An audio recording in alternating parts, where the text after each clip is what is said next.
IAS academy में बाल दिवस बड़े ही धूमधाम से मनाया गया। मौके पर अकेडमी के सभी शिक्षकों ने एक एक कर छात्रों को संबोधित किया और उनके हौसले को बढ़ाया।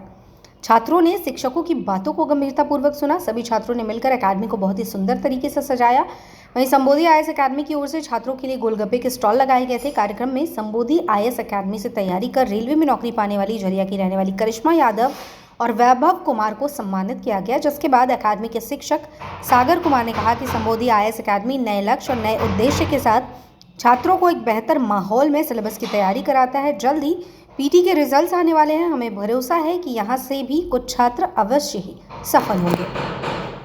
Thank you so much sir, इतना इज्जत और इतना प्यार देने के लिए हमें। मैं सबसे पहले आप लोगों को ये बात कहना चाहूँगी कि आई थिंक आज से लगभग 1.5 या 2 साल पहले मैं इसी बेंच पे बैठा करती थी, ठीक है। यहीं पे सर पढ़ाया करते थे, सब कुछ था, बहुत सपोर्टिव है सर, सपोर्ट भी बहुत ज़्यादा किए। एंड मेरे लाइफ में बहुत सारी चेंजिंग भी आई, बहुत सारी स्ट्रगल भी मैंने देखे, familiar condition, financial condition, everything, ठीक है। पर मैं आप लोगों को एक बात बहुत अच्छे से कहना चाहूँगी, आप लोग एक बहुत अच्छे टीचर के संपर्क में हैं। इट्स वेरी इम्पॉर्टेंट है, ठीक है।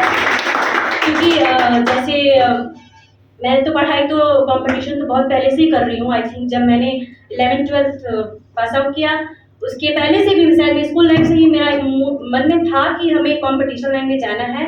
एंड मैंने काफ़ी ज़्यादा प्रयास शुरू से किया, एनसीईआरटी क्लियर की, टोटल जितनी भी एनसीईआरटी की जितनी भी बुक्स थी, हिस्ट्री, ज्योग्राफी, पॉलिटी, एवरीथिंग, मैंने सब 6 से लेके 12th तक, 10th तक जो भी जिस हिसाब से थी सब पढ़ाई किया। वो स्कूल लाइफ से ही मेरा मतलब इंटरेस्ट रहा उसमें, ठीक है। तो जब मैं ये सब सारी चीज़ें जब पढ़ाव कर रही थी, उसी के बीच में एक टाइम ऐसा आया जब हमारे पिताजी गुजर गए, ठीक है। आई थिंक अभी ज़्यादा टाइम भी नहीं हुआ होगा, 4 या 5 महीने हुई होंगी। तो वो मेरे लाइफ का बहुत ज़्यादा टर्निंग पॉइंट था। अब हमें लगा कि मैंने अपने लाइफ में सब कुछ खो दिया, आई हैव नथिंग। बट कहते हैं ना कि कुछ बुरे के बाद फिर कुछ अच्छा भी होता है।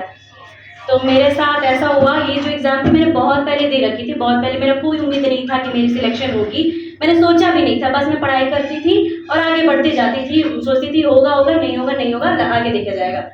बट सडनली सब कुछ फाइनल हुआ। अभी मेरी डॉक्यूमेंट वेरिफिकेशन की सब कुछ चल रही है, प्रोसेस चल रही है। एंड ज्वाइनिंग लेटर में लग रही है दिसंबर में आ जाएगी, देन जनवरी में मेरी ज्वाइनिंग हो जाएगी और उसके बाद फिर मैं आऊँगी, आप लोग से मिलूँगी। बट एक चीज़ बहुत अच्छा लगा था हमें सर का, जब हमारे पिताजी गुजरे तो इनका एक दिन मैसेज आया मेरे पास। तो उन्होंने कहा कि करिश्मा, हमें पता चला आपके पिताजी नहीं रहे। हमने कहा जी सर, ये बात सही है। तो इतनी अच्छी लाइन उन्होंने कही कि करिश्मा, आपको मेरे इंस्टीट्यूट में आना, आप अभी भी आ सकती हैं, विदाउट फी, 1 रुपये मुझे नहीं लेना। आपको पढ़ना है, जितना पढ़ना पढ़िए, अगर आपकी फाइनेंशियल कंडीशन खराब है, मैं सपोर्ट करता हूँ।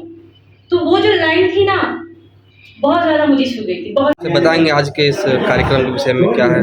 जी, हमारे यहाँ आज एक बाल दिवस के मौके पे एक सांस्कृतिक कार्यक्रम करवाया जा रहा है, जिसमें हमने ये कोशिश किया कि कम से कम जो बच्चे हैं, पढ़ाई साल भर चलते रहती है, लेकिन एक दिन उनका भी होना चाहिए, थोड़ा सम्मान उनके लिए भी होना चाहिए।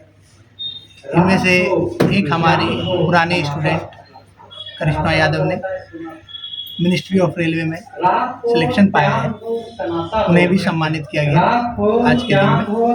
और इस तरह हमने कुछ नए लक्ष्य और कुछ नए उद्देश्य से कुछ चीज़ें घोषित भी की। संभवतः पीटी हमारा लक्ष्य है और आज पीटी का रिजल्ट भी आएगा, जिसमें हमारे कुछ बच्चे हैं जिनके सिलेक्शन होने की उम्मीद है। तो hope for the best. Sambodhi IAS के विषय में बताएंगे, इंस्टीट्यूट के विषय में बताएंगे थोड़ा। देखिए, संबोधि आईएएस जहाँ तक सिर्फ एक संस्था नहीं है, बल्कि एक उद्देश्य है हमारा और हमारे डायरेक्टर सर संजीव सर का। हमारा ये लक्ष्य है, भारत में आईएएस के बहुत सारे संस्थान हैं, धनबाद में भी है, लेकिन समस्या ये है धनबाद में हमारा लक्ष्य यही है कि सिलेबस के अकॉर्डिंग पढ़ाया जाए, कम से कम टाइम पे सिलेबस कंप्लीट कराया जाए, एक बेहतर माहौल प्रदान कराया जाए और तब कंप्लीट करवाया जाए। क्योंकि विदाउट सिलेबस बैठना भी अपने आप में बेवकूफ़ी है। यही लक्ष्य के साथ हम उतरे हैं कि कम से कम यूपीएससी 2024 और बीपीएससी 68वीं बीपीएससी में पूरा टारगेट के साथ हमारा जो बैच चल रहे हैं, हमारे जितने भी बैचेस चल रहे हैं, उसमें उम्मीद है कि हम बेहतर परफॉर्म करेंगे और बहुत सारे बच्चे यहाँ से रिजल्ट देंगे। क्या नाम हुआ? मेरा नाम सागर कुमार हुआ और मैं यहाँ का एक छोटा सा परिवार का एक सदस्य हूँ। ठीक सर, थैंक यू।